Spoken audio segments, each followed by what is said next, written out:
Welcome, everyone.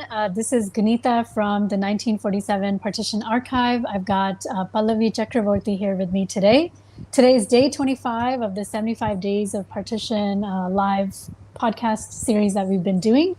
And today we're going to talk a little bit about refugee rehabilitation. Pallavi is a professor of history, assistant professor of history at Abhyankar University. I believe the School of Liberal Arts and Sciences, if I got that correct. Liberal Studies, right. And her book is called Boundaries and Belonging, Rehabilitating Refugees in India, 1947 through 1971. Pallavi's CV is quite long, so I'm not going to repeat her whole CV over here. She's also been a grantee with the 1947 Partition Archive's research residency grant program that we did together with Tata Trust. And so, Pallavi, thank you very much for joining us today. First of all, I'd love to kind of start out by getting a little bit of a, background on what interested you in looking at the story of partition. So first of all, thank you, Dr. Bhalla, for having me in this very important activity that is being conducted by 1947 Partition Archive. Very interesting lineup and very good date line that you have maintained. So 17th August when the boundary award is actually awarded. So very interesting from 3rd June to 17th August. And coming back then to your question, what interested me as a MA student, we had a course on the national movement, and towards the end we come to this topic of partition and violence. And of course our teacher was Professor Shahid Amin. Very interesting lecture that he took, and also a very good book that he recommended to us by Urvashi Bhattacharya, The Other Side of Silence, which made me realize that all through how we have studied partition is not the way in which you actually see it at the master's level. So I wanted to look even further. The Other Side of Silence is more about Punjab. So I thought that maybe there is something to look into in the Bengal side. But by the time I started my doctoral research, I saw that there's the maximum work of Joya Chatterjee also. So a lot of work in there. But initial interest comes from the class that was there, and thereafter people's history, all the work that is coming on, which we see as the people's history of partition. That interested me to look further and look at the refugee aspect rather than what is seen as high politics of partition. That's fascinating. And yes, Urvashi's book is definitely a classic. It's read all over the world, and it's really helping, open up people to the human dimension of partition. And I guess let's kind of learn a little bit about what you discovered. I know that you also discovered a number of oral histories in the Partition Archive. What were some of your sort of big discoveries about Bengal and the people's history of partition in Bengal? Yeah. So it was a huge honor to get this fellowship also from 1947 by Tata Trust Archives. And I initially wanted to look into the aspect of the refugee and host relation, because you see, this is something which doesn't come out from the official archives. As a historian, we have something as an official archive, which is the written documents, which you find in the archives. And then this is something oral history, literature, all of these are what we see as alternate archives. So whereas you get a lot about, my doctoral thesis was about rehabilitation policies, legislative acts, etc. The missing voice over there was of the impact of these policies on the refugees, the target audience, as well as what I specifically looked into this 1947 archive interviews was the refugee host relation. So how do the hosts help in the process of rehabilitating the refugees? Do they make it a conducive hostile reception, or it is a very warm reception? That sort of thing doesn't come from the official archives. One needs to look into the oral archives. So I did get some evidences about that. Very interesting things come out in terms of anecdotal references as to from the Bengal side especially, which we got to know about how people were first seen as refugees, maybe not seen in a very good light. Some of them went all and out to help them. Stories from Punjab. I mean, that's the beauty of the archive, that you get stories from all across. So even inaccessible areas like Pakistan, Bangladesh. I heard these voices from there. So there was a sort of mixed response that I got to the refugee host question, which I was looking for. That to some extent there was some sort of criticism of the influx of refugees, but also largely there were cases of very warm reception. So those are the kind of things that I found from the oral testimonies. But not just that, what I also thought very useful comes across from each of the interviews, which I got to see some 32 interviews in that 1 month period. And I saw one thing which is very important for us to know, that there is only good memories that the people, the survivors of this partition, be it violence or of displacement, they just want to remember the good things, and they want to see about the things that had happy and pleasant memories. So there is nostalgia, but there is also something about pleasant memories that they had.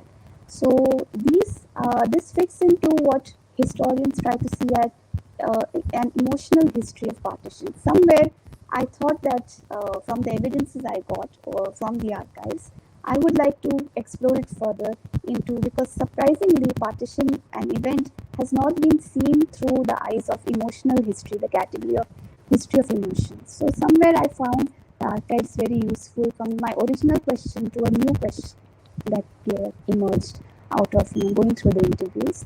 And so there's feelings of nostalgia, there's feelings of pleasant memories. There is no feeling of anger. That is something which I saw, and which is very important for all of us to realize in present times also, that there is no misgivings that the survivors have. So that was something useful. Yeah, that's very interesting. That was one of my sort of first discoveries also 10 or so years ago when we started this work, is the lack of anger and hate that you see in the next generation, the generation of their children, and then it gets worse in progressive generations. And so that's really interesting to explore. And I also wanted to get some clarification. When you say host country, when you say host, do you mean the country that they've moved to, or are you talking specifically about the refugee camps that they went to? Like, who is the host? The host society is what I was referring to. So in case of India, people coming from East Bengal, so it could be the Hindus in West Bengal, maybe small percentage of Muslims also, the other community which is receiving the refugees coming from East Bengal, East Pakistan, or from West Pakistan. So the host community is what I was looking at, that relation, how they receive them, or which I explored through the archives. Okay, because state I have seen, and that is what my doctoral thesis was about, of how government of India looks at these two groups of refugees. And why I focused on these two groups of refugees, because if this would be a very short place to discuss the whole difference over there, but to put it very briefly, the migration pattern was different from Punjab and from Bengal. And likewise, the government of India then had to plan accordingly. One never thought rehabilitation is, it was not there. This whole 3rd June to 17th August, nobody was really thinking about the people. If you see the expert committees, the partition proceeding documents, transfer of power volumes, people are missing. So rehabilitation was also something which came as a surprise. And then it was being done as is and where is basis. So when you had swift swipe of refugees coming from Punjab, then you had to immediately think, and as I have timed it, relief to rehabilitation, evacuation, then relief, then rehabilitation, compensation. In Bengal, one finds that that was not possible. You didn't have an official evacuation policy because people just kept coming like an ebb and flow of the waves. So sometime relief, sometime regulation, you didn't want entry, again then you give rehabilitation. So that is the policy I had seen from the government of India perspective. But what I didn't find was the host perception, how the people, what is seen in sociological terms, original residents, OR category, what they were thinking, people in Calcutta, how they received the influx from East Pakistan, or how people in Delhi saw the influx of refugees in Delhi. That I saw through your archives and Okay, that's really interesting. We should explore that in a minute here because I've observed some things too. So I'd love to see kind of what you've found. Yeah. And then the other thing I wanted to clarify was when you say these two types of refugees, do you mean refugees coming in from the border on the west versus the border for East Pakistan and India? Yes. Is that the two types? Because also the flows were different in East Pakistan. You had people going east and west on that side, whereas the flow from West Pakistan was only one direction. It was coming east, right? Because of the way the shape of the border is different. So that's a really interesting clarification on how the government saw them differently and handled them differently as one time versus like a on again, off again policy with Bengal. Now I wanted to throw in a little bit of what I've observed. I've observed sort of a mixed reaction in Delhi on how refugees were received. I've seen everything from people who were extremely welcoming and helpful to people who were not feeling very good about the refugees, and especially after the South Delhi refugee community became economically the dominant community and did I guess you could say did really well, or I don't know if there's different ways of looking at it, became economically dominant and became dominant in politics. There's a little bit of what I sensed as resentment amongst a certain population of like the very, very old generational populations of Delhi, which now reside in what has become Old Delhi. It didn't used to be Old Delhi until partition. So what are some of your observations and findings on Delhi versus Calcutta from that sense? So overall, what I find is, because that was my conclusion, that rehabilitation was almost near and complete when it came to with reference to refugees from West Pakistan. The reason also, as I said, migration pattern. By 47, by the end of 48, the evacuation process was complete. When government decided first, no evacuation, people stay where they are. But thereafter, it went on to, okay, for Punjab, both the Punjabs, you will have evacuation. Then it got extended with Karachi being full and, impossible to accommodate refugees. Suddenly, you started pushing out the Sindhi Hindus and Sindhi Sikhs. So then evacuation extended to whole of West Pakistan.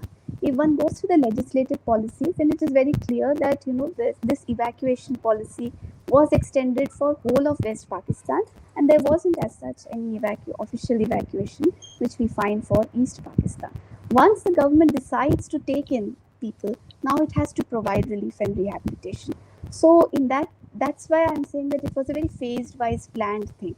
In case of Bengal, the pattern of migration was such, 46, 50, 52, 64. I mean, all these are the high points, peaks of migration. So one thought that there could be a semblance of, you could maintain the original stand which was there, that people stay where they are. Therefore, you have this on and off rehabilitation policy. But how then that impacts upon the hosts community?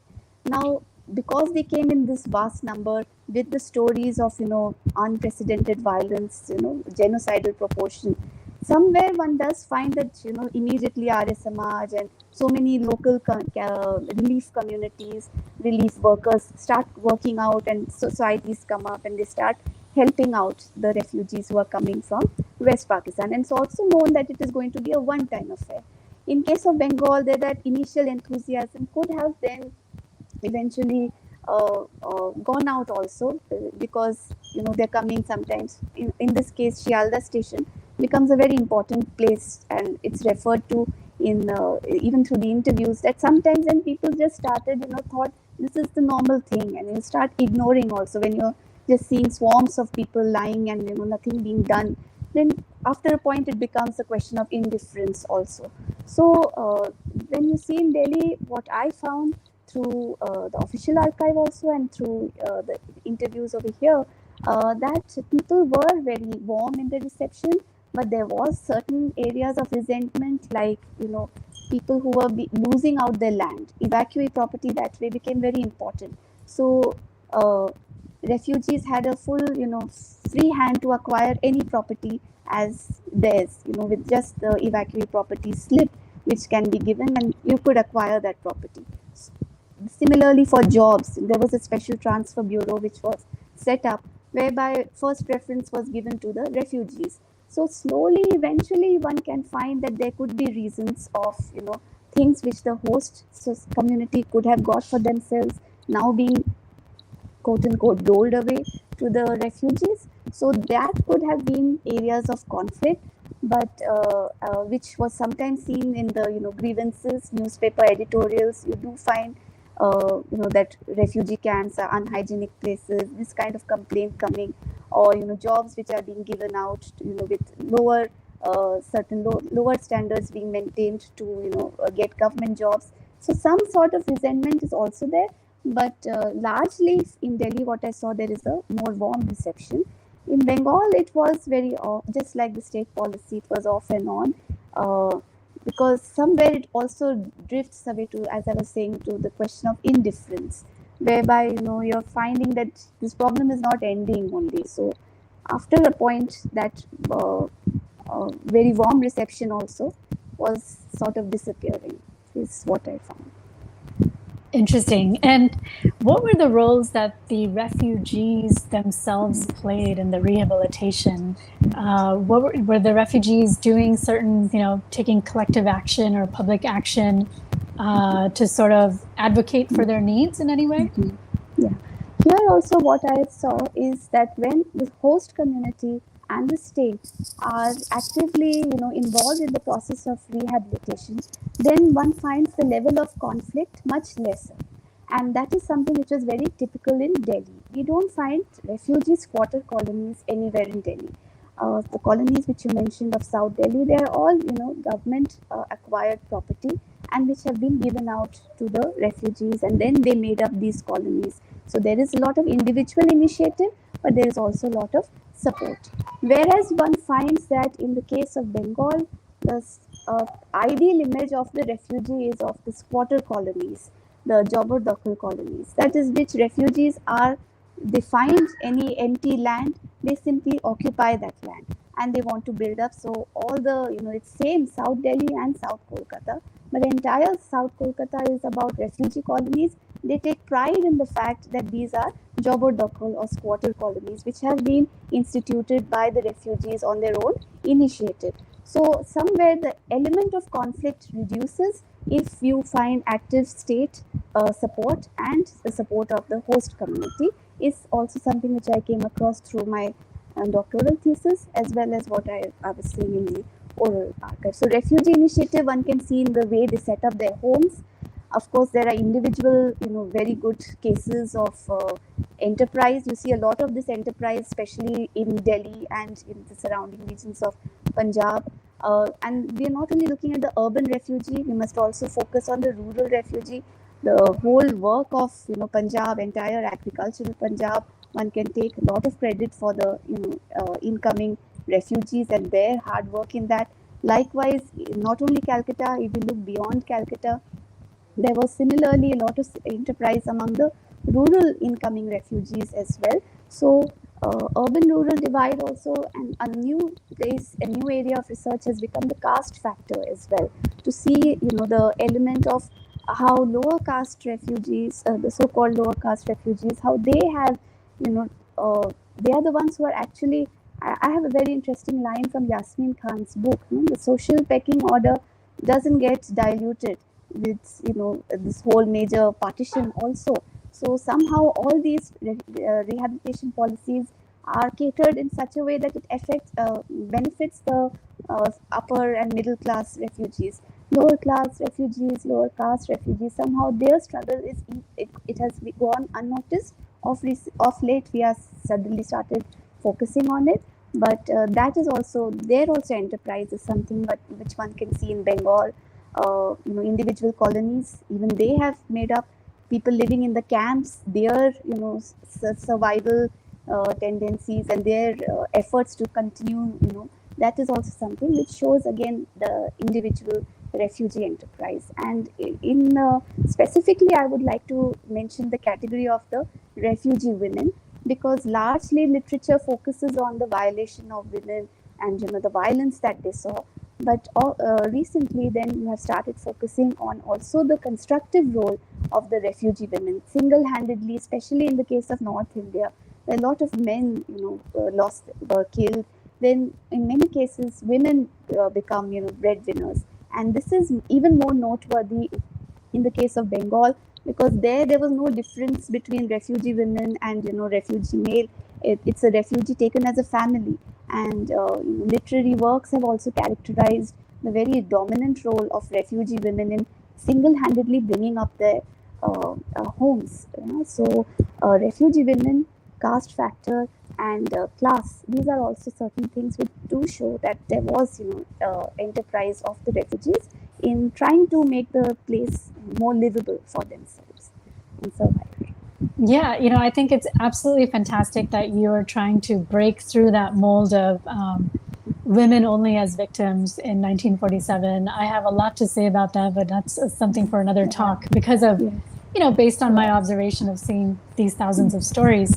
But just to touch upon some of the points that you made, one thing I remember when I was in Bengal with one of our scholars who was documenting oral histories, Amrita Dasgupta, she took me to the Sundarbans. Yes.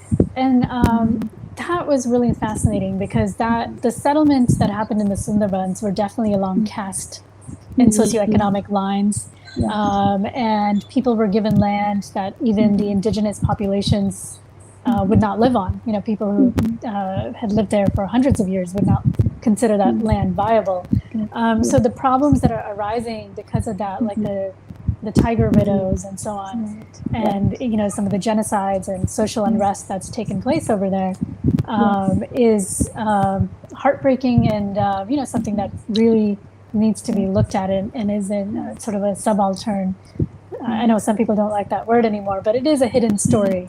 It is a hidden story that I think hopefully will come to light with the kind of work that you're doing. Another thing I wanted to mention was, I wanted to ask you about if you've come across this in your research. I've noticed, and I think a lot of people who live in Delhi probably will notice this, and I'm sure you know it very well, since you're at Ambedkar. We see that refugees from different regions are settled in different parts of Delhi. Like if you go to Faridabad, you meet people from Balochistan, from Afghanistan, Northwest Frontier Province, who've all been sort of settled there. Then you have the Bengali colonies, right? Then you have these colonies, and you have the Kashmiri areas. So you have all these colonies where people from a certain region were settled. Was this an official policy, or is this something that just naturally happened? Because refugees from a certain area are obviously drawn to each other because they understand each other, there's language, and so on.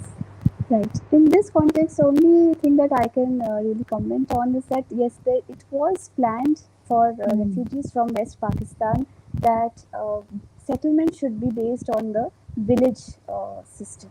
And, like entire village being settled in the same area. So you have places which are named also, just slipping off my mind immediately, but which are of the same village. Somewhere Punjabiyat and the notion of biradri, this was very important when it was taken into consideration for the process of rehabilitation of refugees from West Pakistan. And this further is very important also because it's the refugees from West Pakistan for whom there was a special act, the Claims and Compensation Act. It doesn't matter so much in the urban case, but in the rural case, it was very important. You needed to verify your claim. You had this many acres of land. You would get not exact, some standard cuts were put across, but that verification was done by the village heads.